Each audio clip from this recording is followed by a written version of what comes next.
Welcome to the latest episode of Platform. Today, we're going to be speaking to Joey Lunger. Joey has been killing it for years. The last time I spoke to him, I think it was about 4 or 5 years ago. He had just brought out his Shadow edit, filmed in New York that year, and it was so good. I was so impressed with him. And when I spoke to him, he just moved to California, I think LA, to work as a stagehand. And since that time, Shadow has obviously stopped being Shadow and wasn't really operating for a couple of years before USD decided to revamp it. But in that time, Joey got picked up by USD. He released a bunch of sections, including a night edit, a Montreal VOD, and some other stuff. And most recently, he's just brought out a section. In fact, I think he had the Ender section in Up to No Good, which had some just incredible tricks in it, had some really creative stuff, nice stylish stuff, couple of stunts to end things off. So just want to talk to him about life on the West Coast, because it seems like he's made it his permanent home now, and what he's got planned for the future, if he's got anything set up with USD or any new sections in the works. And yeah, just catch up, because it's been almost half a decade since we spoke last, and there's lots of things to talk about. So before we get into that, cue the music.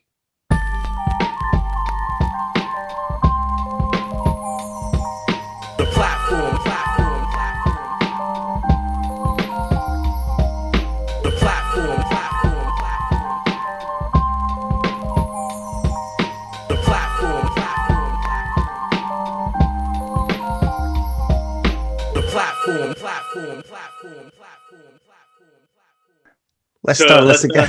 Let's actually start. Take 4 or 5 or whatever we're doing here. So you look, I just looked at the date of the first interview we did when we last chatted, and that was like 4 years ago. So you must have been in California or LA for almost 5 years. We're going on that amount. So yeah. You're a West Coast boy now. Maybe. After 5 years, I'm pretty sure they give you like citizenship, and you get like gang initiated, and that's you in. I mean, too easy LTE initiated, maybe, but besides that, no gangs for me. Right. Okay. Yeah. I've been here for about 5 years now, going on 5 years. It'll be 5 years in September. So you're obviously enjoying it, or you wouldn't have stuck around. So I was working up until the pandemic as a stagehand, so the money was pretty good and keeping me here. But the crew and the skating has kept me here for. I don't think I'll be here forever. And I think I was saying that in the last one, but I kind of got stuck. I mean, I can think of worse places to get stuck. So. Yeah, me too. It's just more of like other things besides skating that I don't love about LA, but you could probably guess what those are. Like, I've never been to LA, so you're gonna have to inform me what those things are. You have to drive everywhere for the most part. That's pretty shitty. The homeless problem is pretty gross. It just doesn't feel like a sustainable city for the most part. Right. Yeah. So, yeah, I definitely think that I'm dipping into the woods. Okay. Sometime soon. Yeah. I thought that's what you might have suggested, because it seems like a very difficult city to get by in if you don't have, a car or, like a decent amount of earnings coming in each month. It seems like quite a kind of, it's hard to get ahead. Yeah. So yeah, I remember when you first moved out, you said you were working a stagehand. So you ended up working for the same company, doing the same job that entire time, because that's quite a long time to stick in a job. You must have been enjoying it. Yeah, so I was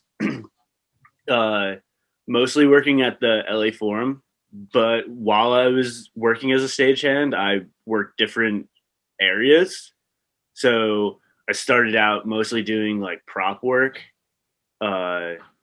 moving sets, setting up little stages, and then I moved to what they call rigging, like where I'm like setting up motors in the sky to pick up lighting and audio fixtures.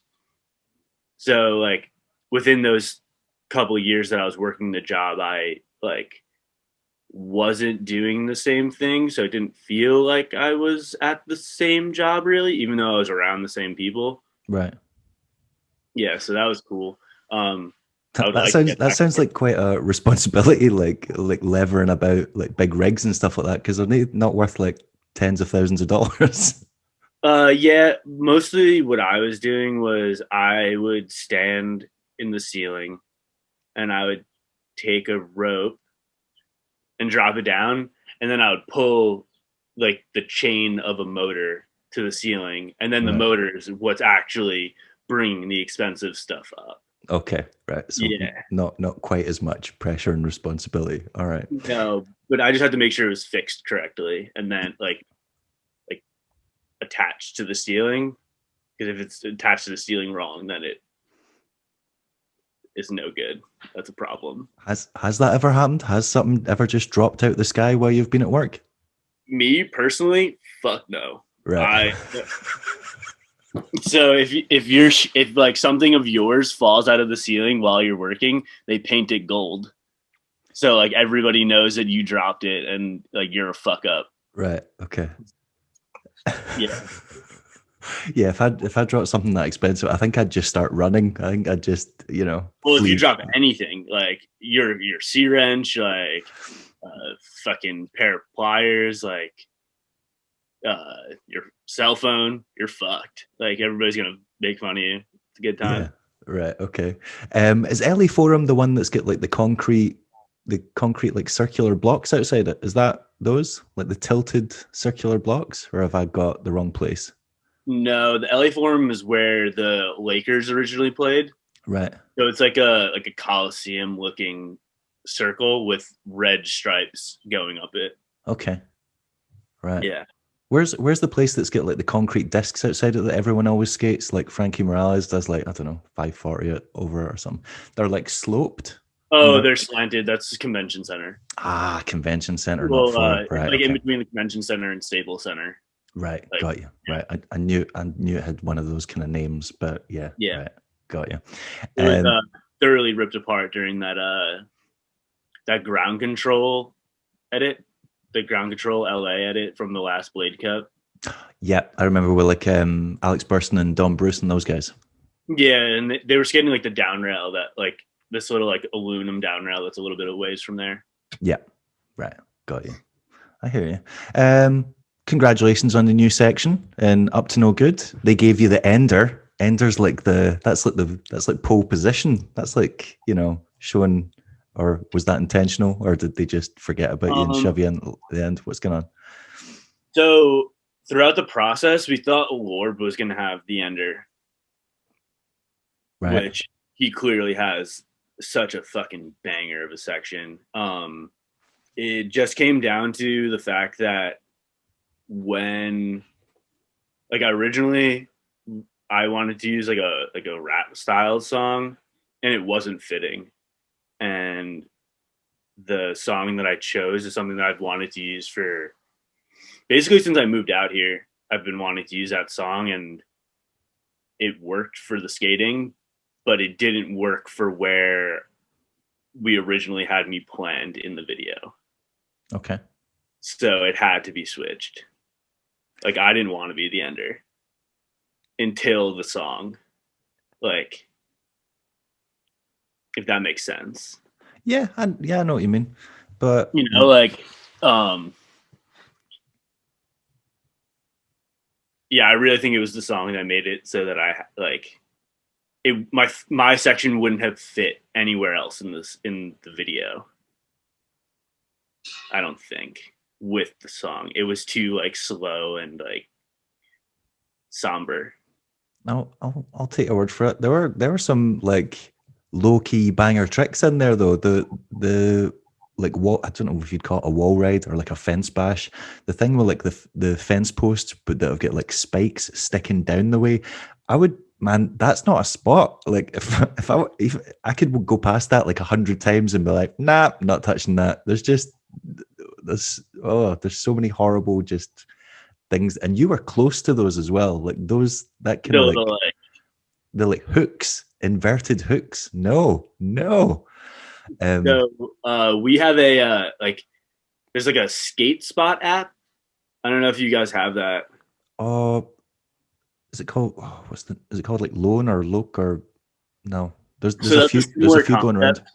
It's a Okay, similar concept. The one that we like that I was using at the time was called Skate Spots. It's ran by like mostly skateboarders, right. but that was a spot that was in there as just 8 set.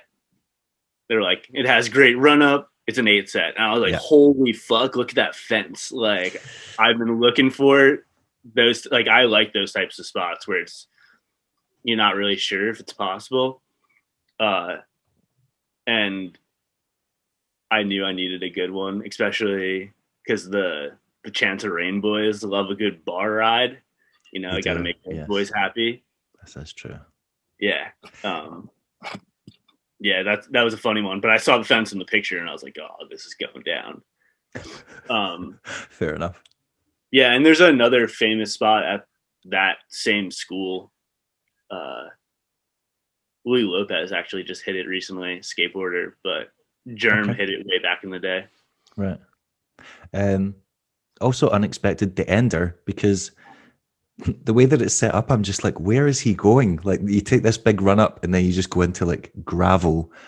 And I'm just thinking, well, this isn't turning into it. And I was like, oh, there's the electrical box. Oh, there's a big drop off the other. Like most people don't see things with dirt run ups and go, oh, I'm up for skating that. Like most people go, that's just gonna fuck up my bearings or my wheels, or it's just not worth the time and effort. But you're like, no, I'm charging this thing. And it was a decent drop as well. And it looked like you had to gap to go over the wall. It didn't look like the wall was that close to it. I mean, you know, if it was all concrete run up, everybody would have skated it, you know? True. Like it was asking for it. Like it was asking for it even with the dirt run up, is what I have to say about that. And I have to also shout out to the Black Beanie Club because they love a good country boy. Right. Okay. Was anyone else actually sessioning that, or was it just you? It was just me. That's actually a pretty famous school. Um, it's the same school that I want to say Stockwell parallel 360'd from like a roof into a bank. It goes like, it's actually this way for you. It like goes over a stair set. Right. Okay. Yeah. I'm Yeah. quite a Stockwell obsessive, so I should be able to piece this together at some point. I Right. want to say Okay. it was in Regardless. Right. I think that Daffic also had a line there where he like steps up onto the roof and then jumps over the. It vaguely rings a bell. Yeah. Yeah, Okay. Right. it's a pretty famous LA spot, but it's like in the back corner of that school. Right. Yeah. Nice. So are you living in LA? Because obviously you're hanging about with, like all the Long Beach guys. Are you living in LA at the moment, or have you moved to Long Beach, or what's going on? So I live in the South Bay of LA. Right. So I'm in a town called Lawndale, Okay. which is like this tiny 1 by 2 mile little square near like the beach cities. Right. Um, but So I'm like, so I'm guessing it's close by to Long Beach then for like commuting. I mean, like I'm about 20 minutes from downtown, 20 minutes from Long Beach, Right. like 5 minutes from Jeremy Soderbergh's house, pretty close to like Lorb and the Carson boys. Yeah, I'm in a pretty like easy spot to get around in LA. Nice. And you're living, did you just say you're living with Kay? As in Kay, is it, oh, I can never remember her second name. Luz or Lux or Luz? Luz? Yeah, Kay Luz is my roommate. Luz, right. Yeah, and my other roommate is Keith Hubbard, which is pretty cool. Like we Oh, got right. Okay, like right. on. So That's quite funny because we had Greg on recently, and Greg was telling us the story about when he was, I'm assuming it was your apartment, where he was there for Kay's birthday party. And then he went outside to get into the car and then had just what sounds like a fucking terrifying interaction with a police officer. Um, I can only imagine what it must have felt like to be, yeah, black and alone, getting it, like basically just the shit scared out you off a white police officer in the middle of the night. So yeah, so that happened outside your house. More or less, yeah. And you could imagine how I felt like knowing that you left my house and those are the types of things that were happening. Like Yeah. it it's unsettling to say the least. Yeah, it's the Um kind of, yeah, it makes you feel like sick just thinking about it or thinking about what could have happened. Yeah. yeah, and it's like, dude, like I want everybody to feel safe when they come to my house, and to hear things like that is ridiculous. Like I can't even go into it too much because like I I can relate, like I can understand, but it's hard for me to like put myself in those shoes where I'm not doing anything and some police officer comes up to me and tries to just fuck with me. And like if you know Greg, like the dude was trying to say that he had like meth on him and shit. Like Greg It don't said, do nothing. Like yeah, it maybe sounded, here. yeah. Well, Maybe, the fact that he passed a drugs and alcohol test and the police officer still wasn't accepting that just seems, yeah, that makes it ultra scary because then it's like it seems like it's personal or he just wants to do whatever he can to ruin Greg's day, and life, whatever. you know, like Greg might have fit a description, but like you know, that doesn't make it okay for the way that he was treated. Yeah, That's definitely. Yeah. okay.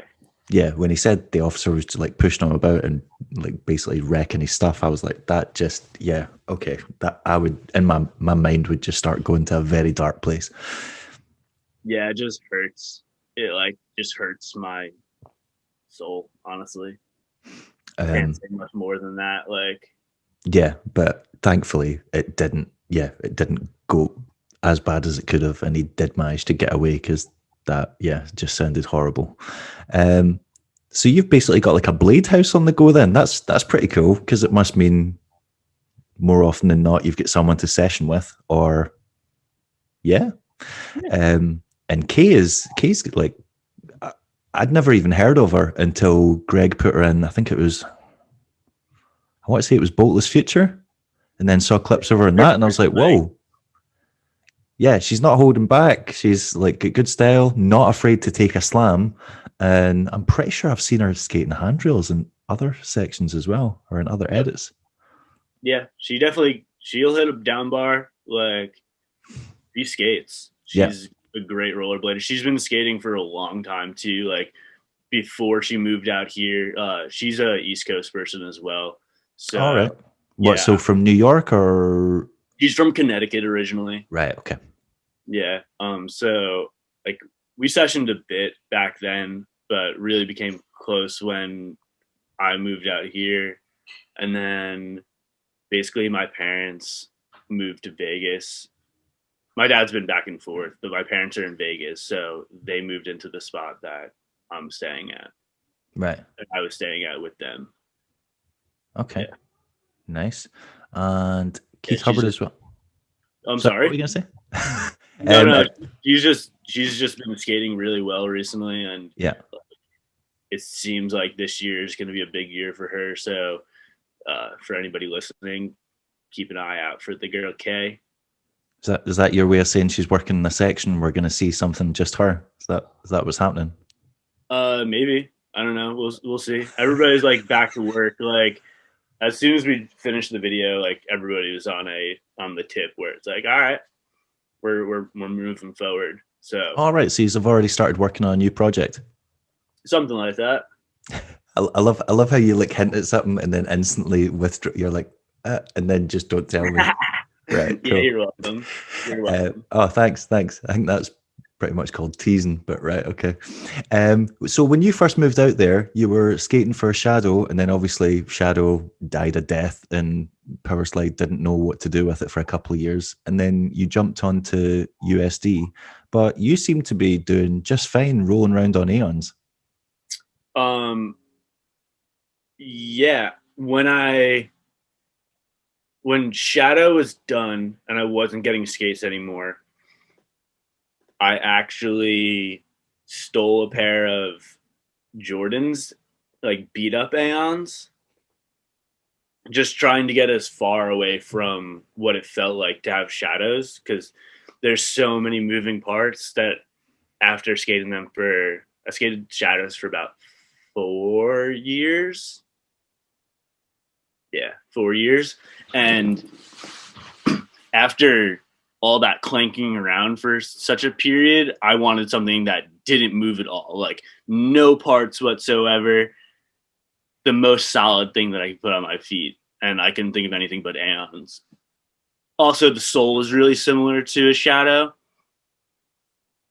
as far as like the way that the grooves are, like both an inside and outside, like deep groove, good negative, solid sole. So Aeon seemed like a good bet.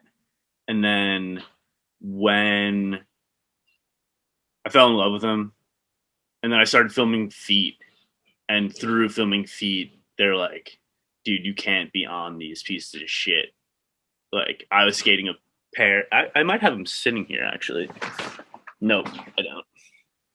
They have All plans. right, as in you mean they were like beaten up, Oh, they were fucked. right? Like, they were so fucked. And, like, Jordan was set sliding in them on his right foot.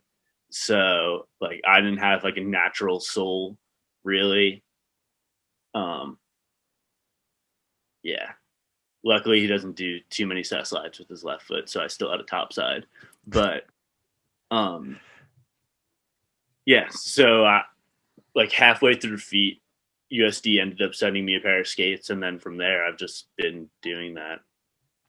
Was that the Chris Calkins connection? Was that when he took over as like TM or whatever it was? He was. Is he still doing that for them? I can never No, keep Chris up. isn't team manager anymore, but that's when originally Chris took over. It went from like Obi, and then there was a gray period where there was nobody, and then Calkins, and as soon as Calkins got the team manager spot, I got skates. Right. Are you so you must have been on them for a while then, because you've been skating Eons for quite a bit. Yes, basically since 2017, the beginning of 17, I started Right. skating Shadows. Now that now, Or Aeon, sorry. Eons, yeah, yeah. Now that Jeremy's quit USD, well, he quit USD ages ago. How much shit does he give you for still riding USD? As much as you would expect. Right. Yeah, I've, I, I've, I I've, get a decent amount. I get a decent amount of shit. 'cause But I've you seen a skate couple bench of rocker, so like it's easy to just give it to him back. that old Jeremy's chestnut. like my big brother, so no matter what I do, I'm getting a little bit of shit. Like, especially the shoes that I pick out, I'm definitely getting shit on a decent amount. I was about to say your fashion choices are like a complete different end of the spectrum to Jeremy's. He likes the the fresh, clean cut, the nice, trendy, expensive trainers, whereas you've got the whole like hippie vibe going on. I'm sure you two just go back and forth quite regularly. Yeah, I mean, he'd be the first one to say that he's gotten me into some expensive trainers. Um, but besides that, I still love a good pair of slides or Crocs, some like slip-on comfortable deals, which you won't catch them in public like that. I can't imagine you would, yeah. So you mentioned feet and film with Lonnie Galagos. What was that like? Because that part came out really well. I actually totally forgot about that until you just reminded me. But yeah, that section had some amazing stuff in it as well. Thanks. Um, Filming with Lonnie was a pleasure, and actually, I just saw him this weekend for the first time in a minute, which was great. Like, I love Lonnie. He's a good friend of mine. and yeah, of course he's a legend, and being even asked to be in the feat videos was something that I don't know, didn't really expect, but it was cool. Like, I don't know how to describe it. It was just good. It was a great time. Felt right at that period. Yeah, because you've got there were some heavy hitters alongside it in that video. You had Farmer in it. You had who else? Steve Cortez is a section, didn't he, as well?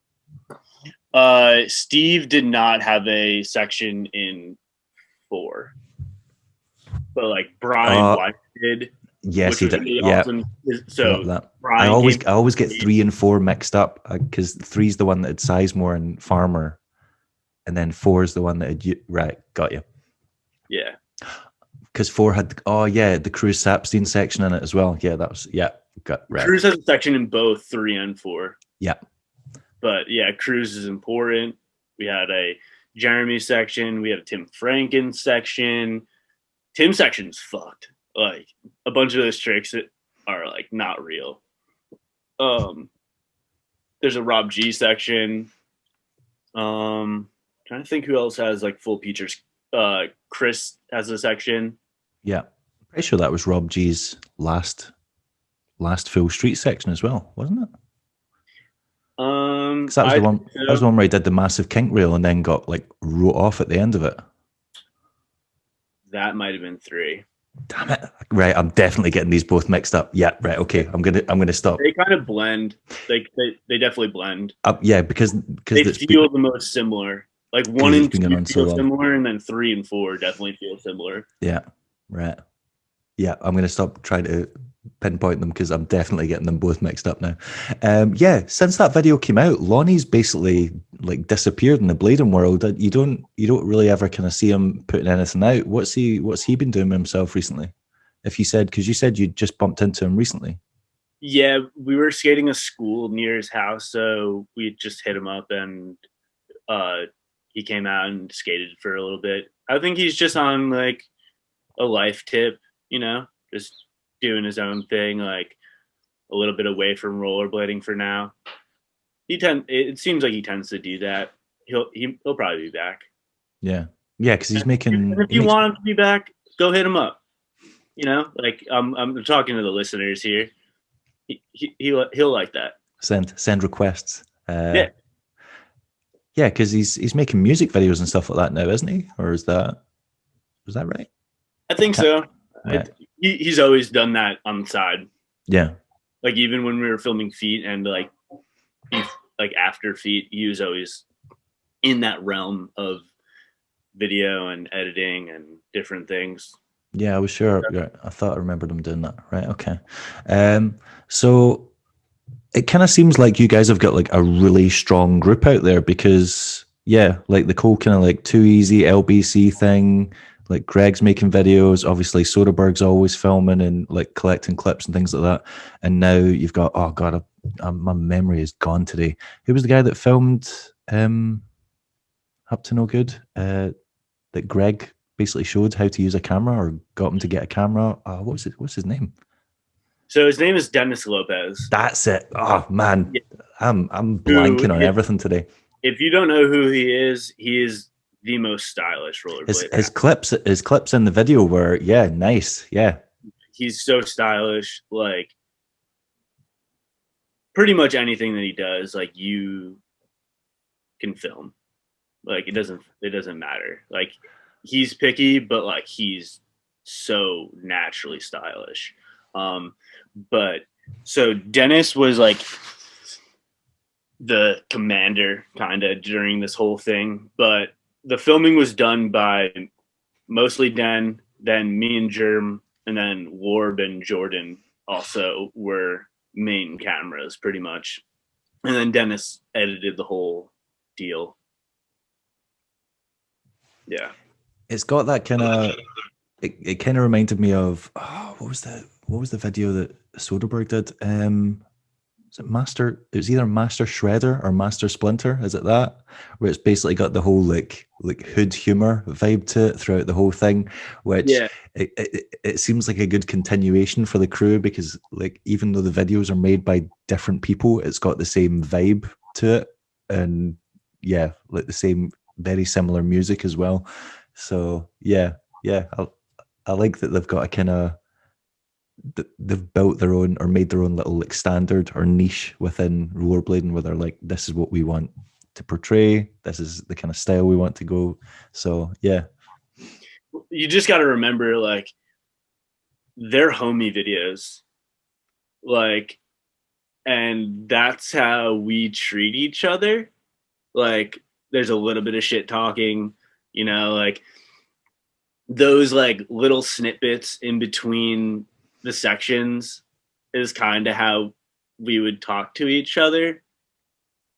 Probably not in my voice, but definitely in some of the other boys' voice. My Right. shit talk's a little bit different, but yeah. No, so it does make sense for the videos to be kind of similar because it's just the way that the crew acts. That makes sense. Yeah, no, I get it. I think most skate crews are kind of like that, where they do just rip on each other a bit, whether it's brotherly love, camaraderie, or generally just trying to get a rise out of each other. I did find it quite funny when after the video came out, and oh god, my brain is not working today. It must be the start of the year. When someone screenshotted, oh, what is his name? He moved to Texas. He's hanging about with those guys now. He's from New York originally. Now, Mal Ashby, yeah, basically tried to start shit between you guys and Andrew Broom because Broom was basically trying to wind up Mal one day. So Mal didn't show the entire conversation and it made it look as if Broom was ripping into you guys when actually he was just trying to piss off Mal, which from what I understand, him and Mal just try to piss each other off all the time. So if you know Mal, that is pretty common. So like I knew what the deal was. Like I could smell like the conversation that happened prior to it. So I didn't get my gears going. yeah. But I think the problem that our crew had with what was said is that it generalized the whole video. And most people in the video would have said, if someone's talking shit about me directly, fuck them. Like, whatever. That's not that big of a deal. But it was the fact that it was a homie video that the whole thing got disregarded. And I think that's what pissed off our homies. I didn't care. Like, it's not that big of a deal to me. Like, I think there should be more shit talking. You want to go back to the roller news anonymous slagging people off phase? Is that what you're trying to tell me? Not anonymous, but yeah. So they can shit talk just as long as they put their face to it. Yeah. And like a thing for me is like, if you can give reasons why you don't like something, then it's valid. But for you to be like, this is whack, and not have like an X, Y, and a Z to like back up why you think the way that you think, that's when I have an issue. Yeah, it's one of those things where I find it really funny where if you say that you don't like something, you're instantly labeled a hater. Whereas I think when I think of someone that's a hater, I think of someone that abuses something or makes fun of something, but doesn't actually give a reason for it. Whereas if you do, like, say, for example, you buy a VOD and you watch it and you don't like it, there's just certain elements of it you don't like. You don't think the footage was up to standard, or you think there were certain aspects of the film that was wrong. If you're a consumer, you're entitled to that opinion. That's not being a hater. That's being a consumer that was dissatisfied with the product that you bought. Like if you go to a restaurant and it's not cooked the way you like, you're entitled to tell the chef, I didn't like that. Like you didn't cook, like you didn't do my steak right, or you didn't do, For you know. sure. And I feel like it's the same way with being a consumer. Like if you buy a skate and there's something wrong with the skate, you're entitled to contact the shop and be like, this sucks. Like this bolt fell out after like one day and now I've lost it. So I get what you mean. I figure if it's constructive and you've actually got, you know, an argument to back it up rather than just going, that was fucking shit, then yeah. Yeah, like if yeah, really, if you have something specific to say, that's fine. Just like be able to make those points. That's really all I have to say about that subject. It's like just show that you thought about it critically, not that you took it at face value, like took something at face value and were like, I don't like that. Yeah, I hear you. Moving swiftly on. So you're skating for USD. Are you skating for anyone else at the moment? Undercover gives me wheels, Right. and that's about it.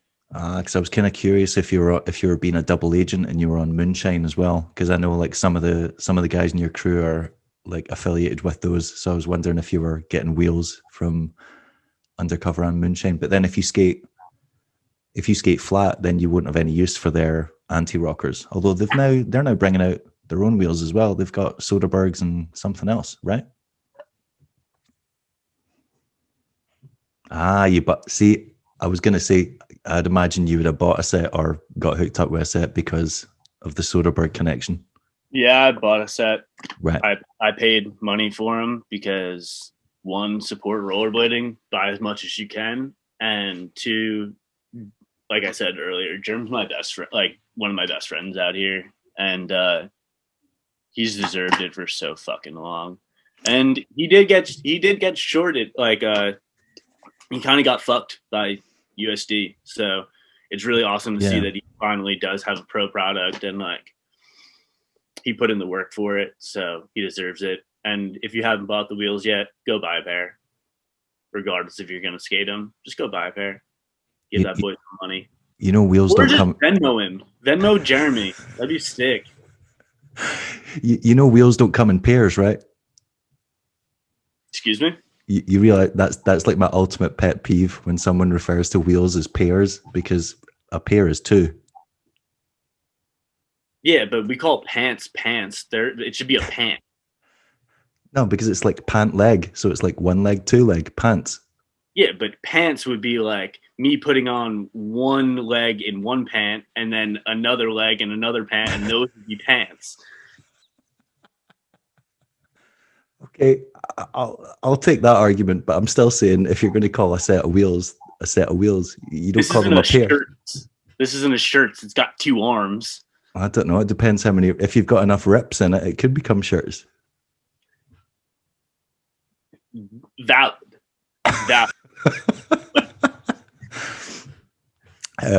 So skating for USD, getting hooked up by Undercover. Is there? Because you haven't you've released like night edits for them and like promos and stuff like that, and obviously you had your Montreal VOD. Was that out 2 years ago? That was Vancouver, but Vancouver. Yeah, that's I'm getting everything wrong tonight. I knew it was a Canadian city.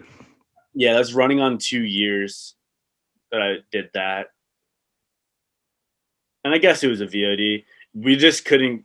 The songs didn't want to be put onto things. Right, so you were getting screwed on copyright for YouTube or whatever. Got you. So we just put it out for free, like downloadable.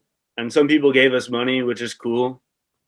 It was filmed by my homie Zeke, who made all of my original sections, like back when I was a kid, and we met in Vancouver and filmed that. So big shout out to Zeke Kabinski.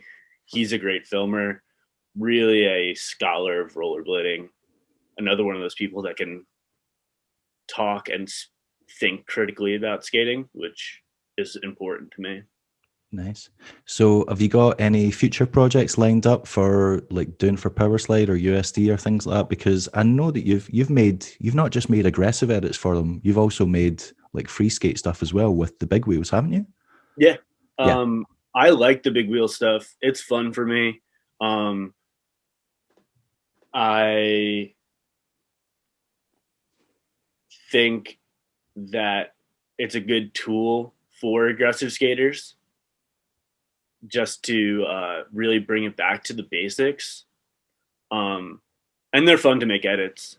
Uh, as far as what I want to push, I have a couple ideas for. I have SUV frames for those like neck skates, and that's really where I would like my power slide end of stuff to go. I don't want to give too much away, but I have this idea for like an urban off-road edit. You said power slide end of. What does that mean? Like the like so like the power slide end of Right, products. got you. Right, sorry, right. As in opposed to the aggressive end. Right, Yeah, cool. exactly. Yeah. I was like, are you telling me you're leaving? Right, what's going on? Okay, got you. No, no, no. Uh, right. I've heard some pretty like mixed reports when it comes to the SUV stuff. Even shops being like, yeah, these are not the most practical things. But They're you not you practical. Like, what about a mountain bike is practical? You know, oh no, like I mean as in actually on the terrain that they're meant for. they go, All right. they go better than urethane wheels. That's for sure. And I like rolling on dirt and urethane wheels anyway. So, I'll given a surface that's gonna like let me do it, I don't know. It's fun. I'll take your word for it. So, have you been out on them many times, or what? Like, is that something you like doing? Uh, not as much as I'd like. It's one of those things that is definitely like unpredictable. So I would like to have other people around when I'm like fucking with them. Okay. But me and Chris Calkins made a tag team edit on them not too long ago Right. with Erod, and it was really fun. So I just think that that space is really striking for an outside viewer. It's definitely a spectacle. I can understand how if it was done right, it could make it look really appealing to an outside audience because it Yeah, looks pretty crazy seeing someone, I've seen Dustin Werbeski like, skating in the woods and stuff like that on those BMX tracks and it looks yeah, visually impressive. yeah. I That just know stuff is how. beautiful. But like where I want to take it is more like the like hitting LA spots that like you would really want to like ski on, but you can't. So Right. you just take these fucking things on them. And just go off-road, go a bit. All right. Mm-hmm. I hear you. Yeah, like a lot of the spots that I'm talking about are like combinations of like street to something where you can't land, or like a landing where you do something like street. Lots of trees. I have a whole fucking like list of spots already. Got all the pins on the phone ready and waiting. Is Yeah. that what you're telling me? All right. Have you actually started this, or is this one of those ideas in your head that you want to get to work on? This is an idea in my head that I've been wanting to work on. It's was difficult to do while we were filming the video Yeah. because the focus was in that direction. But hopefully, in the next month or so, we'll gang it out. You mentioned Erod because you used to film with him like a little bit, and I used to see him sometimes in like the background whenever you guys were out filming, doing various things. And I'm sure I saw him in a couple of clips and up to no good. But it doesn't look as if any of you guys have been filming with him recently. I was going out with him a decent amount during the beginning of the pandemic, Right. but you know how life is. Like Eric's got a kid. Uh, you know, I might have some clips in the new Blader Gang video. Who knows? Okay. Um, but uh, yeah, that's really all I gotta say about that. Like, life I hear you. happens, Yeah. and Yeah. This is true. like, not everybody gets along. You know, like I don't think that as just because we do the same thing doesn't mean that everybody has to get along. Like, Oh, not definitely. everybody has to vibe with each other, and that doesn't mean that you can't be cordial, say what up at like bigger section sessions, but like if you have a crew that's on the same page, adding more things isn't always the best. Yeah. So for yeah, there's a lot of fucking rollerbladers out here too. So See, that's true. Like LA in California does have a lot of groups. So yeah, I can imagine sticking to your own kind of like small friendship group of just 10 or 15 people. Even that is hard enough to to rally, negotiate. Yeah, to yeah, negotiate a session because there's the whole like getting everyone from A to B, spot to spot. Then there's people that don't want to skate certain spots. And then when you try to join forces with other groups, that can just make it a total nightmare because then you're trying to organize twice as many people or three times as many people. So I kind of get it. yeah, and some people just aren't on the same page, and like that's not a problem, but like there's a lot of times where we go out and it's business blading. Like we're there to get clips. Yeah. And for people that aren't thinking that, it's a boring session for them. Yeah, But definitely. like I'm just as happy sitting around and like motivating my friends to get something awesome as I am getting a clip. Or I'm just as happy to be behind the camera as I am in front of it. So for us, that's what's important. Of course, skating and having fun at like a curb or a little ledge or whatever it is fun and important, gets you better and keeps you on your toes. But for the people, like, we just want to film. Oh no, like I do also think that's fun. Like I think going out and filming is motivating because it's giving you a purpose, and I don't necessarily think it does detract from the enjoyment of it. Some people find it way more motivating when you turn the camera on as opposed to just sitting about sessioning a ledge. But then equally, I've also got friends where you turn the camera on and they just start having the worst time because they're like, I hate this. It puts pressure on me. I don't enjoy it. But I've got friends that yeah, you turn the camera on, they're like, it is showtime. They're like, I'm getting this clip. So yeah, I do find it interesting when people say oh, it's like business blading or that takes the fun away from it because I know from personal experience that some people find just as much enjoyment in that or the satisfaction of looking back at their footage and being proud of it. Yeah, and I think it has a lot to do with just like being in the right mindset for it. Yeah. Like, if you show up to something and think it's going to be like just a really chill day and it ends up being like one of your friends trying something for 3.5 hours, that's not where your head was at. Yeah. But like, to understand that it's important in the long run and like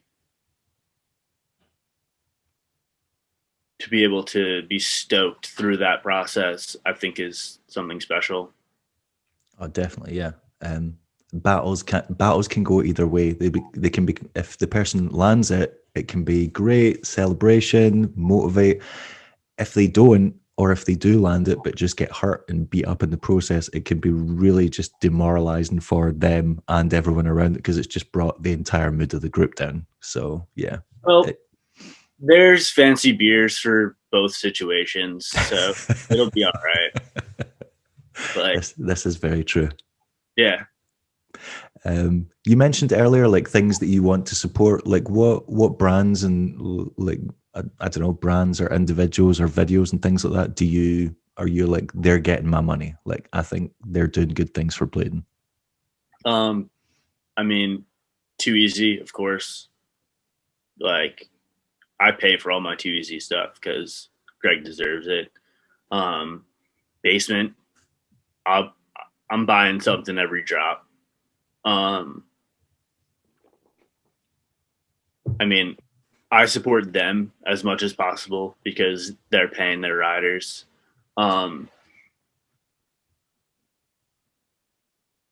what else? I mean, of course, I support USD and Power Slide and what they're doing. They make the best skates and they make the best wheels.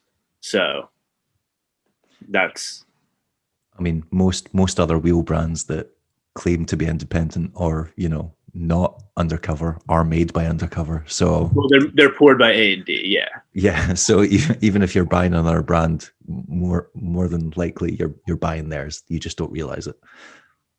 Yeah. And there's a reason. Yeah. Like, there's definitely a reason. And you can say what you want about USD. If you don't like their skates, they don't fit you right, whatever. But undercover wheels are the shit. Like, nothing compares, especially their swirl wheels. Anything with like the multicolor compound is Okay. great. Oh, so you mean like the Eugen wheels and things like that? Yeah. Right. Yeah. Got you. That's Yeah. definitely like, Yeah. I've rode those. They're good. dude, like, there isn't a better wheel for wall rides. All right. I hear you. Yeah. Oh, USD have always put in a lot of effort into making unique products. So even if they have made some incredibly ugly skates over the years, but there's also no denying that they've made some incredible advancements in skate technology that most other brands just can't compete with. So yeah. Yeah. And like, I've like, even when like people randomly DM me to be like, should I skate Aeons? I'm like, dude, I don't know. Like, do they fit your Like, yeah, I like, don't know you.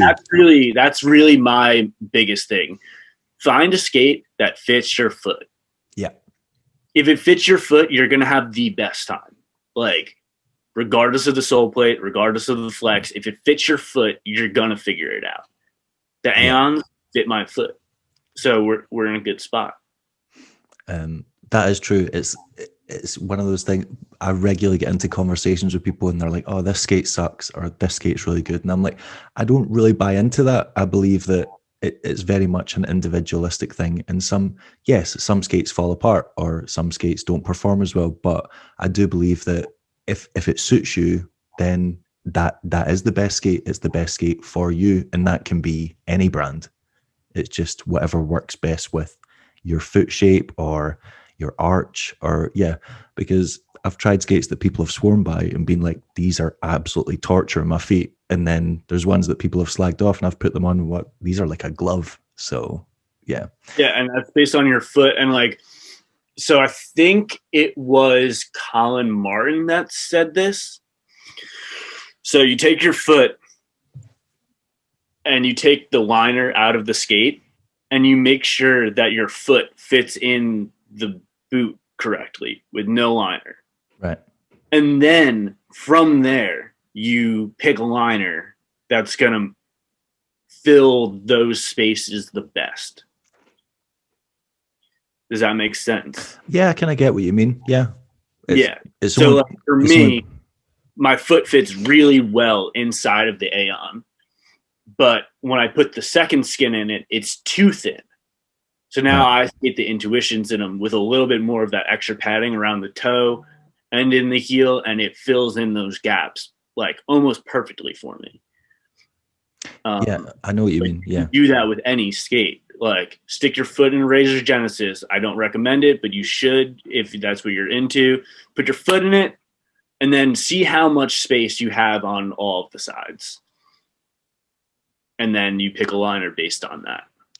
Yeah, it's only been in recent years that I've experimented with liners, and I just kind of always was quite dismissive of it and thought, oh, I'll just go whatever comes in the skate. And yeah, in the last 2 or 3 years, I've experimented, and the difference is night and day. Yeah. Well, there's something to be said about a liner that's meant to be in the skate. Like, it's especially like the way that them was doing their intuitions, like that is made to be in that skate.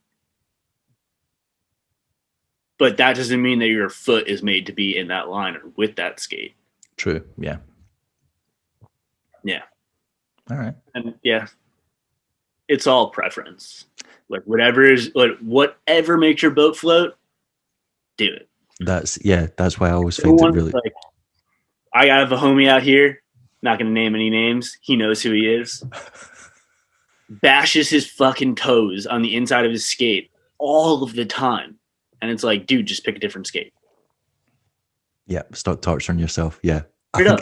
I think everyone's got a friend like that. Like I've got a friend that clutches their toes at the end of sessions, and you're like, just find something else.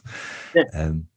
I also find it equally funny when you get those like rollerblading groups like on Facebook, and people are like, "Oh, just get back into skating," or like, "What skate should I get?" Or used to skate K2s for like 20 years. What should I get? Or been riding Aeons for like 3 years. Thinking about this. What do you? And it's like, no one can answer this question for you. No one can. Only you can answer that question. Stop Well, your asking. feet can answer that question for Yeah. you. Stop asking groups like that to give you answers. They're not going to give you a good answer. And if they do, it's by luck. Like the only way you can know is trial and error. So yeah, it is a bizarre one.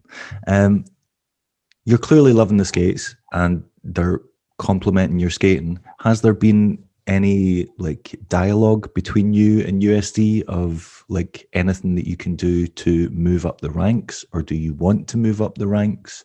Like what's the situation with them at the moment?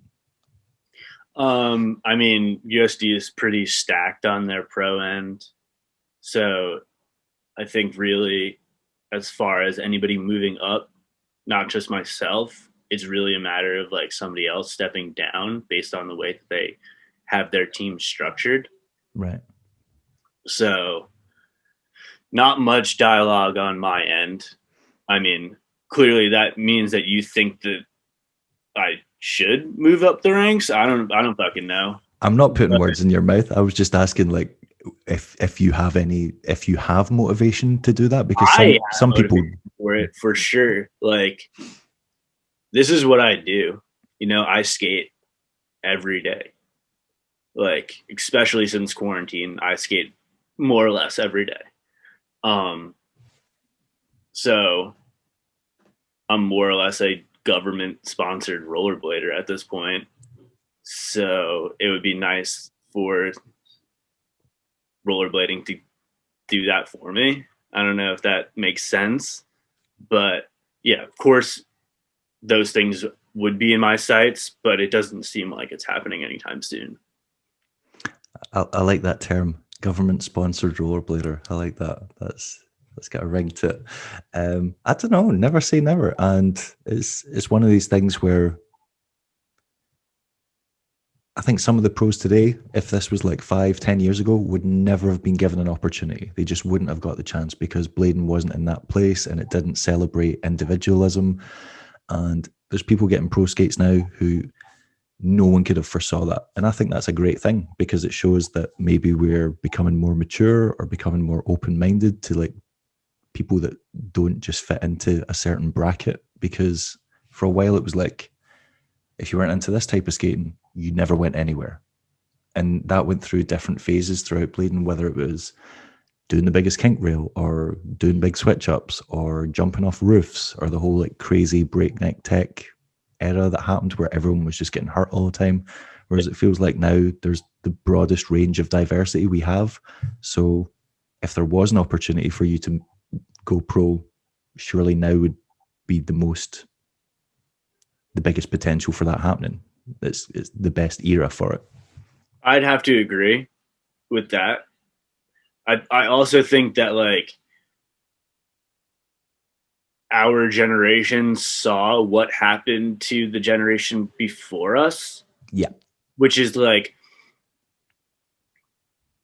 a bunch of really, really talented people didn't get the shine that they were supposed to. And regardless of the size of the tricks that they were doing, regardless of like how technical they were doing, they didn't get the shine. So I think that at least my age group, like that, like 30 years old to like 25 right now, saw all those people do that and break themselves off and go nowhere. And then it makes just way more sense in my head to do what you want and let it happen, if that makes sense. I know what you mean. Rather than just try and push it as hard as you can because you think Try that's and what. push what everybody else is fucking doing. Yeah. Like, why am I gonna bother when like it didn't work for them? Like, I don't know. For me, like people like Danny. Danny is a great example of someone doing whatever the fuck they want. Yeah. With the skill to back it up. Like, I think my generation has the ability to do a lot of the fucking crazy things that happened in the past, but are choosing to use their skills in a more concentrated way. I don't know if that's the right word for it. I don't really know how to put it, what I'm trying to say, but I think I know what you mean. Just like in a more inventive, or just in a more, just not going the standard route of going, I'm going to find the biggest, scariest obstacle that I can do these tricks on. You know, yeah. like rather than try to keep leveling up, leveling up, leveling up, as opposed to the Kelsos who've went, I can do whatever the hell I want on whatever the hell I want, and I'm not going to be dictated to like anymore. Because Yeah. But I think a big thing, at least for me, is like doing the right trick for the right spot. yeah, Is like more important than doing the hardest thing I can think of. Like, just because I could like do a 360 trick on a down rail doesn't mean that that's the right spot for it. And it doesn't mean that I won't do that trick on something else. It's just, I definitely try and let the spot speak for like to me. And I think that's a big part of the skating that's happening now. definitely. Yeah, Dominic Bruce was talking about it in his Jump Street podcast, where he's like, I don't go to an obstacle and go, oh, I'm going to do all these tricks on it. I find an obstacle that I want to skate, and then if I can't do any tricks on it, he's like, I'll go away and learn a trick to do it on the obstacle. He's like, I'm more interested in the object I'm skating than the trick I'm doing down it. And I was like, I'd say that, I wouldn't say it speaks to most skaters, but I would say most interesting skaters to watch now are people that do that. They don't just go to a ledge and go, I'm going to do every hard trick I can do on that ledge. They go, what would look best on this? And then they find another object and they're like, this object's really interesting to me. I want to do a trick down it. And if they can't because it's on the, I don't know, wrong side, or it's, they go away and they're like, right, I need to figure out something that I can take back to that or go back to. And I think that's really cool. Yeah, I'd agree. And yeah, I'm in that space where I don't try and make something the wrong side or the switch. Yeah, like, yeah. Like mentally, I think of it like right and left, or like if the spot needs a left foot sole, I'm gonna left foot sole it. You know, Yeah, yeah, I know what you mean. Which wouldn't be my natural per se, but like I just think of it like a different trick. Like Richie Eisler spoke about that in his mushroom blading podcast a while back, and it really resonated with me. It is quite interesting that we could be working towards a future where switch and natural, or natural and unnatural, just stop being a part of blading vocabulary, and people don't say that anymore. They just go, oh, I'm doing a left foot topsail, or I'm doing a right foot topsail, and it could gravitate away from that. That could be quite. That possibly is the future of blading. Yeah. Yeah, and I do like that idea. I think it makes it hard to play games of skate that way. But yeah. For myself, I like doing it as like a mental game. But games of skate, I want you to play natural, and then switch tricks. Right. Yeah, because that just reminded me that you were involved in that the like Instagram game of skates that people were doing when lockdown started the first time last year, and it was like for Venmo money, or you put in, what was it? You put in money or something, or $10 or $20 or something. I can't remember how it worked. Yeah, everybody adds into the pot, and then it's just like Yeah. a bracket system. Yeah, I saw that. Yeah, I remember, because I remember watching the one you did on. Shout out to Brad Anthony. He's the fucking man. He Was it put him that all. organized it? I couldn't remember who was behind it. Right, got you. Yeah, Yeah, that was a really cool idea. yeah, and yeah, I got some ideas in the works like that are kind of similar. Definitely more post quarantine COVID stuff, but I think that games of skate are the most legitimate version of competition in rollerblading because it's a clear one for one deal. Like there's no opinion involved. This is true. You can't claim favoritism or claim that No, you there's none of you were judged cynically, because you can say, well, it's just me against that person, and either you land the trick or you don't. I would buy into that. yeah. I I really think that is the like only legitimate form of competition. The only thing I would argue is, though, that it's possible to manipulate the outcome of skate if you know your competitor well enough, because a That's part. lesser That's part of the what game. yeah, That's a totally part of lesser skater can beat a better or more technical skater by just knowing their weaknesses. the sucks to suck. I'm um, serious. Like that shows a a different style of playing the game. It's a game. oh, it shows an astute observation of your competitor, basically. Yeah, if you think that I'm not gonna salve on you, and I like thinking that you can't, like knowing that you can't salve, like you're out of your mind. Yeah. Yeah, I mean, like there was a couple of times where people told me not to do certain tricks during our games, and I listened, but I listened and then completely ignored them because no, fuck no, that. I didn't do it. I didn't do it because they Right. asked. But Okay. like that's kind of lame. That's like getting into a fight and the other person being like, "Don't punch me in the face," and you're like, "Well, nah." Like, No headshots. if we're Like going if we're going to war, yeah, like what?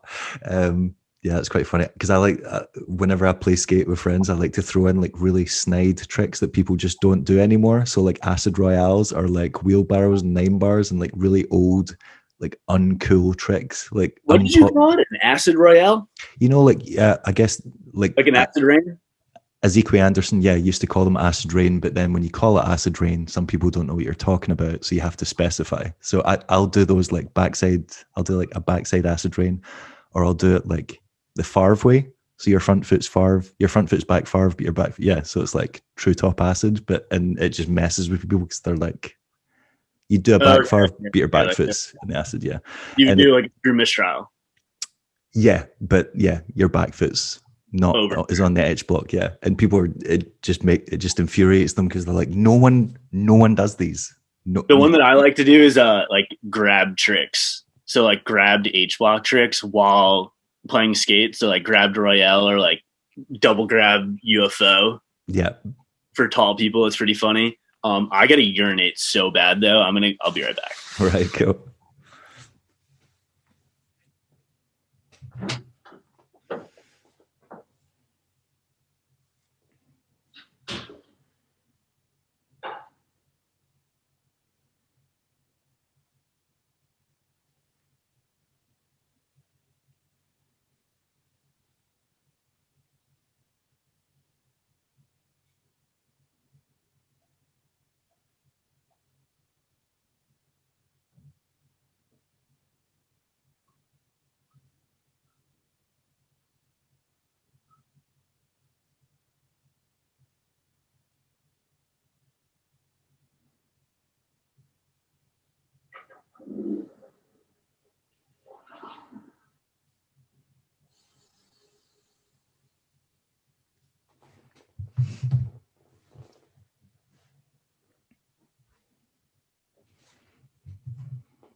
Howdy.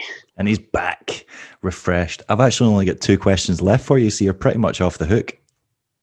Sick. So yeah, we're talking about like different types of skating in this era of skating. I was just wondering because obviously you've started a podcast with Taylor called Wax Toaster, and you've had a few guests on there, so that kind of gives an indication of the types of skaters that you enjoy watching at the moment. So I was just wondering what other skaters like you look forward to when you find out they're releasing new parts, or you keep an eye on to see what they're up to currently.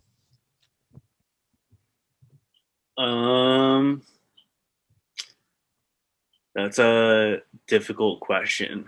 And if you just start name checking all your friends that are currently living local to you, I'm gonna have to call you out on that. Well, I could do that all day if you wanted me to, and they deserve me to say their names. This is true. I'm gonna do it real quick. Right. Fucking Dennis Lopez, Jeremy Soderberg, Jalord Santos, Jordan Williams, Anthony Pez, Robert, fucking both the Jeter brothers, fucking Joe Jimenez, Parker, fucking young Ben. Parker Kay, Richardson is really both good. My roommates, Kay and Keith. But as far as outside of like my immediate group, people that you don't know, or people that you've only got like vague friendships with. So the Poppies, that's a big one for me. That's a great crew that's like always working. So that's like Pablo Porta. They are very productive, yeah. Yeah. Zach Pollock, who's a great human. Julian Garcia, Lewis. Those boys are fucking awesome. The Denver boys. So whether it be the Come Down or like what Ian's working on, Jimmy Coburn, who's Taylor's younger brother, is sporadic with his content, but he's fucking a fucking rooster, dude. He be skating. The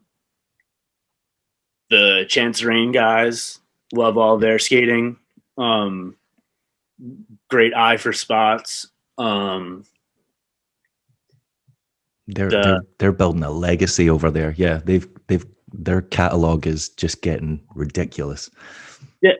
They're just great rollerbladers, and with the captain behind the helm, young Carter, fucking great stuff. And then as far as like younger people would be like the Buzzin Turin, I don't know how to fucking say it.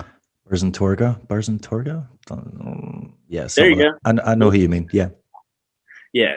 So like Martin Danning and Levi, like I was just telling Kay yesterday that Levi is the fucking future, man. Like he is so good. He's tall and powerful, but stylish and great trick selection, great spot selection. That kid's like someone to watch out for in the next two years. I see it like getting really special. Like it's special already, of course, but and then the Korean kids. Oh God, yeah. Like JK Park and those guys are, and then the younger kids as well. The really young kids are terrifyingly good. Everybody knows JK, like it's so clear, but Ju Wan is the one that I'm most excited for. A kid that gets it. Like you can tell he understands what he wants it to look like. Yeah. Even though he's whatever he is, like 13, 14, 15. He looks very, very young, yeah. He definitely cannot drink alcohol. Like I've lived in South Korea for a year, and like parents are strict over there. So really, kids don't fuck around. Like they don't. You can get into trouble for like quite what Western people would consider minor infractions. Kids get into a lot of trouble, and they spend a lot of time in school. So they'll be in school from like 7, sometimes from like 7 in the morning till like 10 o'clock at night. So the And that's what I'm opportunity. saying. Like, that's a young boy Yeah. that really gets it. He understands what rollerblading should look like. Yeah, he's got some very clever ideas when it comes to, like, he does tricks, and sometimes you're like, "Whoa, I did not." It's like a surprise to see, which is That very, pepper, baby. Get yeah, that little very clever. spice Yeah. in there. Yeah. So shout out to Juwan. That kid's fucking awesome.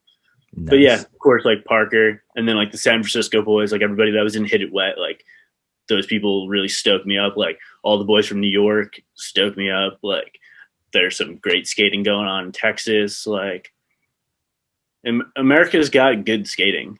We're just like, you just don't see it. Like, Yeah, there's a lot of strong scenes over there at the moment. Yeah, definitely. All right, okay. So what are the future plans? What are we going to see in next? Have you got any projects coming out soon that we can look forward to, or what's happening? chilling. Don't shrug your shoulders at me. Answer the question. I mean, we're just chilling right now. Like we just finished the video, so hopefully I'll get a pair of USDs in the next couple of weeks, and then I'll probably put out a promo for something, whatever I end up with. I'm not exactly sure what's being sent because like China's so crazy.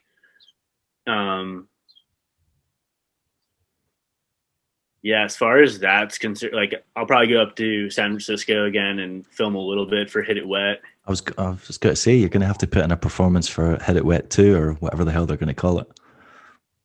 Hit it wet again. Hit it wet again.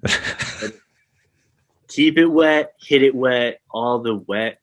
There's a lot. There's a lot you can do with that title. Yeah. Yeah.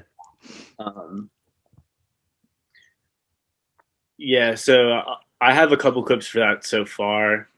I don't think that I'll have as much in this one, but I'll definitely have maneuvers.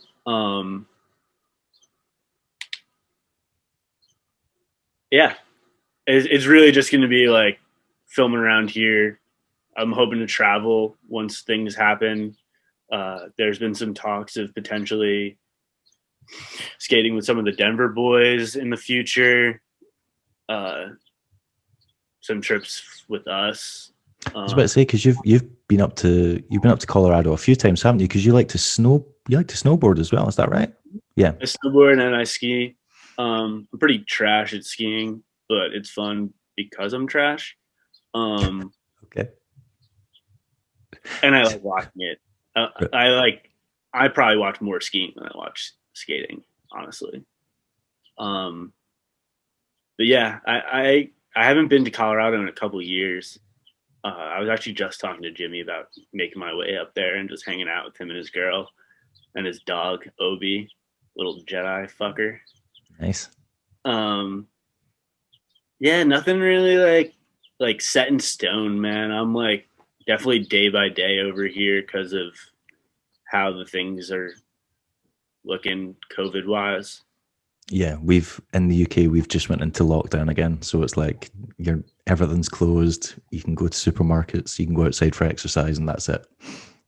Yeah, we're not quite like that right now, but it's not great. Yeah, it's not great. Yeah. Well, I'm hoping we get to see loads of stuff from you this year. Yeah, hoping all goes well. That's a fucking given. Like, there's gonna be content. There's gonna be. I don't care what happens. I'm clipping up, right? Oh, that's for sure. Like, there's too many untapped spots out here to not be getting like constant footage. Yeah. Nice. Well, in that case, I'll leave you to start your day because it's only like 12 there, isn't it? Or like 12 or 1 o'clock in the afternoon. 1? It's about to be 12:30. Yeah. What you got planned for the rest of the day? I'm gonna do another podcast after this. You two-timing cheating piece of. It better be your podcast and not someone else's. I had it planned out to do it yesterday with you. This is true. And then actually, Bellino you're not watching this, but you screwed over Joey just to not even show up for the podcast. I'm getting Okay. Blino on later this week, so I'm going to give him a really fucking hard time about that. Did I? Yeah, I woke up, had a yerb, and just started talking to you. Now Right. I'm gonna go smoke a couple spliffs and talk to Parker. I did want to actually say thank you for not being incredibly stoned during this call, because the last time I phoned you, your eyes were red as hell. I was gonna bring that up too. I purposely made sure that my eye holes were looking really sober. Well, I appreciate your sober eye holes. Thank you very much for that. Yeah, yeah, I did it on purpose. I would have loved to. I'm eternally grateful. And then Are the you? next, see, when we do the next one, we'll both just be really, really wasted. Actually, that's not true, because I couldn't remember half of the people's names at the start of this conversation. So you can be really wasted and I'll stay sober. That's what we do for our podcast. Right. We get fucked up and don't ask any questions. I've got them all saved on that. You know, like you get the watch later function on YouTube. So as soon as I actually get some free time from not doing this or parenting, I'm going to start working my way through them. You've got like 4 episodes now, right? 3 episodes? Yeah, we got 4 episodes currently. Yeah. It's been really fun, honestly. Like, just getting to chat with some people that you know through the grapevine, but like you don't really know everything. Yeah. You know? And for the most part, we just let motherfuckers talk. Like, it doesn't even have to be skating, you know? Like,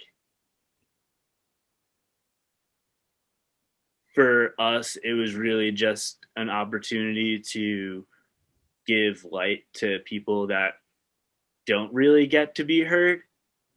Like, especially like on the filming end, like Ian Walker. Not many people really know him. Like, you didn't know who he was, like, back when we talked last. Yeah, I did. Because he did El Chipo. Yeah. I knew Ian Walker. Okay. Well, Did I not? yeah. Like I knew, I You know. made it seem like you didn't. Really, I don't remember Yeah. this. Yeah. Because, well, the way it was said was, do you think it's going to be nice for Denver having a real filmer? I've heard about this. I've heard about this whole drama. That wasn't. I didn't know. I did know who Ian Walker was. I didn't know he was from Denver. That's what the confusion was, because Ant told me he got a bunch of shit about that when he went up there, and I was like, that's not what I intended, because I knew that he made El Chapo and I knew that he made all those amazing Howie Bennett sections. What I didn't know was that he lived there. Okay, that makes So sense. I like, Yeah, I wasn't trying to I wasn't one. trying to disrespect like local filmers. I just didn't realize he was a local filmer. Yeah, he got torn apart for that one. And then another thing that happened from our fucking last chat was, Oh God, here New we go. York was fucking not stoked. I heard about this. I heard like some people made comments basically being like, he's not a New York skater. And I'm like, and then because I saw that Sean was defending you. Oh God, why can't I remember people's names now? That did Caprice, Sean. Yeah, Sean Grossman. Sean Grossman was defending you, going, he's just as much of a New York skater as anyone else, because you're from Long Island, right? Is that right? Yeah, I'm from Long Island originally. And it's like, I'm not from New Jersey. For anybody that thinks that, I'm not from New Jersey. I have a bunch of love for New Jersey. I love fucking Taylor Hams, but I'm not from there. Yeah, because I did see online that a few people were basically being like, he's not a New York skater. And I'm like, well, I'm really sorry, but if you spend a lot of time in the city and like, and it is essentially people are also upset about the comment saying that nobody's came out of New York in a while. I said no one's went pro. Yeah, but like that. But that's true. That's true. No one has went pro, and that's not saying they're not great skaters. That's saying there's not been superstars, because there hasn't, and that's not a criticism of the skate scene. If anything, it's a criticism of the industry.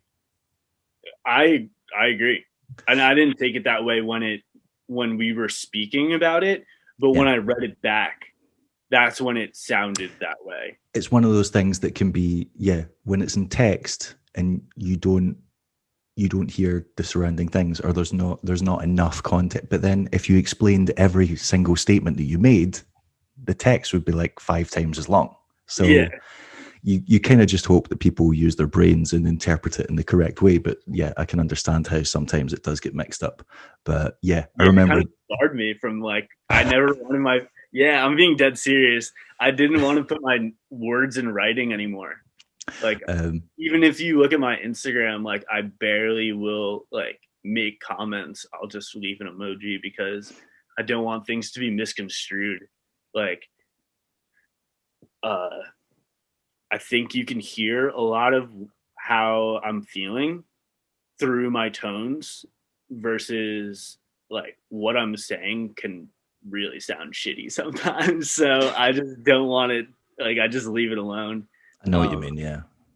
yeah, I'd much rather just have like the real conversation and be able to see my like facial expressions and all those types of good shit.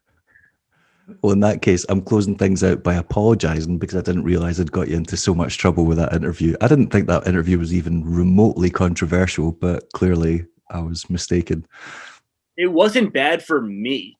I just felt bad that like people that I care about felt a type of way about something that I was involved with. Right.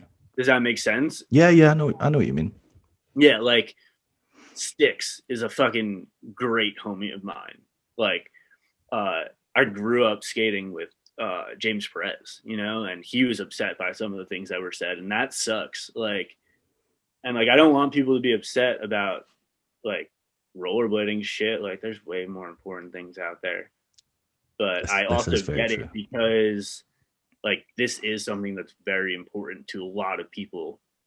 Oh yeah, And there's pride at stake. Like people take, especially New York. New York is one of those places that is notorious for having very like a lot of like local pride. Like you're like, this is our city, this is our scene. Like don't fuck with it, don't disrespect it. And I can understand how it would be interpreted that way, but obviously that wasn't the intention. So yeah, I'm glad that it's that we could actually clear that air like in a public forum. Everybody that was upset now you can direct people to the right link. You're like, here, here's the like I didn't say that shit. I didn't. Yeah, yeah. and if it was said and you took it that way, don't take it that way. See everything with a good light. And I do agree. There's a bunch of people in New York that deserve more shine than they're getting.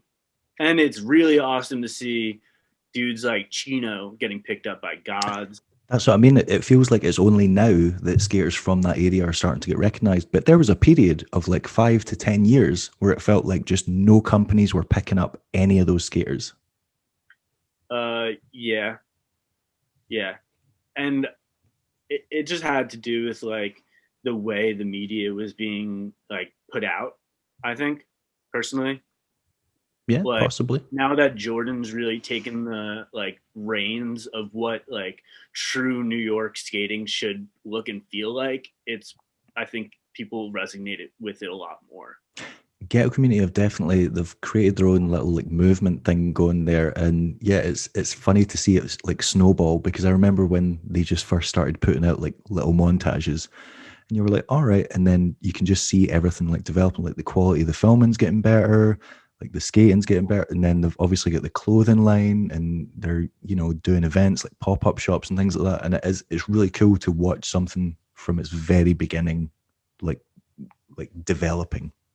Yeah, Jordan knows what he's doing. He grew up with like a lot of the A Life dudes. I don't know if you know that clothing brand. Yeah, like Yeah, they're like mega high end streetwear stuff now. Like a t-shirt's like $100. Yeah. yeah.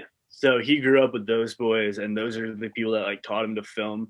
And if I'm getting this wrong, Jordan, please yell at me.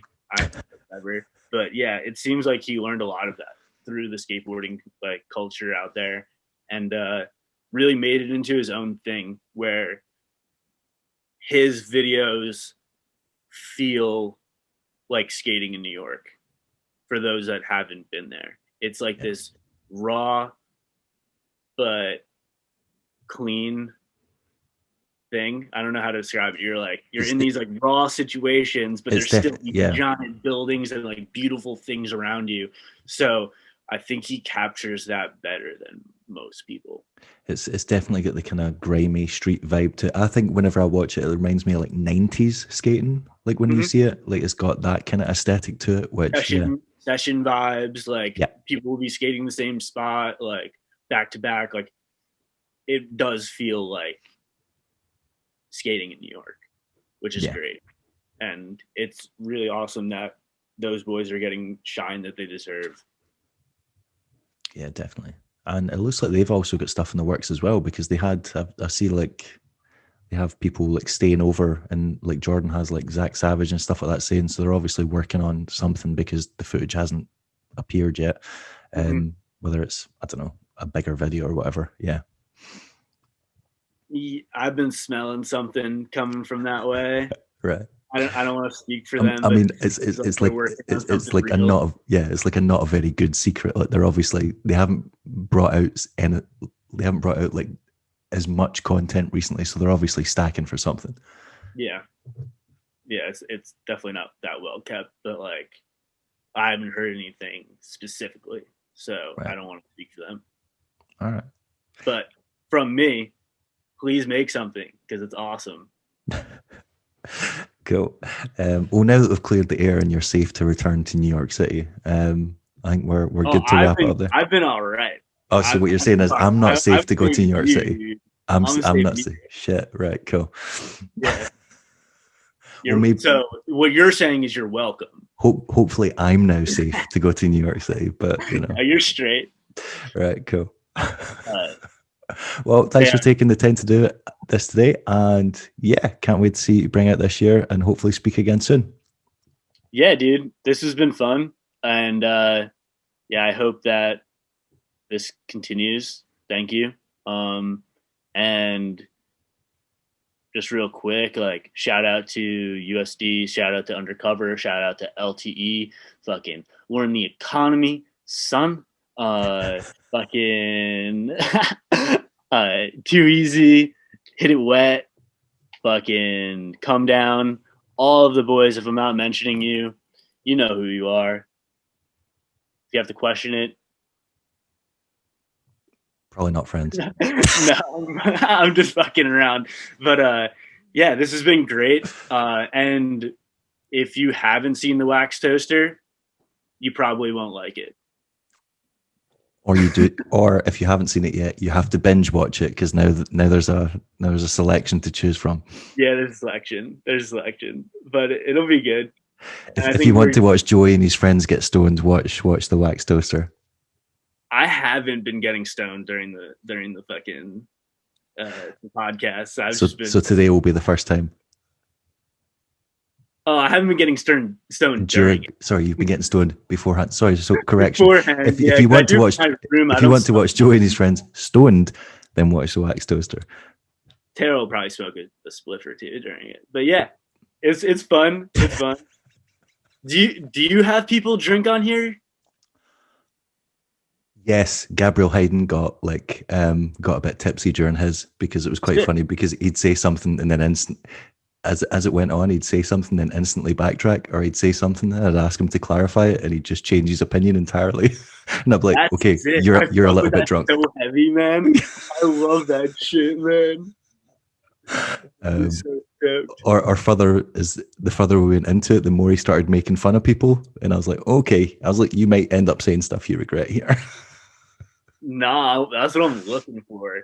If you, if you want to see Gabriel take shots at a few people, watch that one. Yeah. So what was that?